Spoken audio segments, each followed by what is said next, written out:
this attack occurred in late November in Aleppo, and the US and the UK have come out and dismissed the claims that were made by the Syrian regime that this attack was a result of the opposition.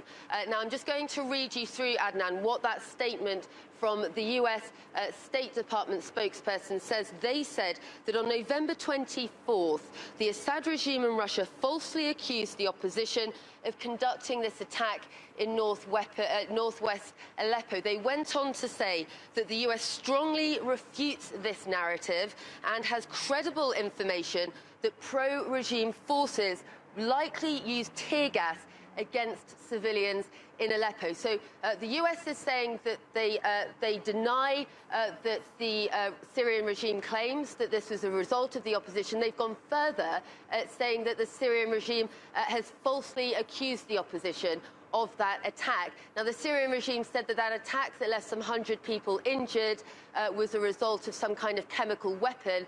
The US has come out and said it was actually, according to their information, the result of tear gas. Now, the UK has echoed that. They've come out, and a spokesman for the UK Foreign Office has said they've seen nothing to support the claims made by Syria and Russia. So very strong rebuttals there from both the US and the UK about those Syrian and Russian claims about that attack that took place in Aleppo at the end of November.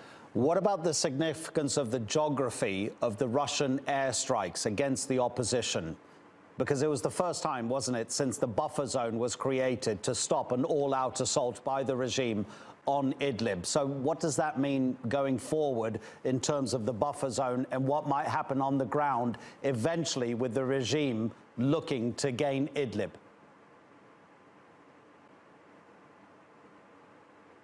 Well, look, the situation in Idlib and that so-called ceasefire that's in place is in an extremely precarious situation. It's very vulnerable from all sides, and it's been very hard to implement on the ground. And Adnan, you're exactly right that this attack that took place at the end of November that the Syrian regime accused on the opposition, and then they carried out retaliatory airstrikes, is very, very significant indeed. You've had lots of the opposition saying that what you've seen with the regime carrying out these attacks is actually that they've used this attack that the US and the UK are saying was tear gas in northwestern Aleppo. They've used that as an excuse to violate the ceasefire and carry out these airstrikes. And we've been monitoring the situation since that ceasefire was put in place, and there have been numerous violations on both sides. When you look at the border areas around that northwestern Aleppo point, along that buffer zone in Idlib, there have been attacks both by the regime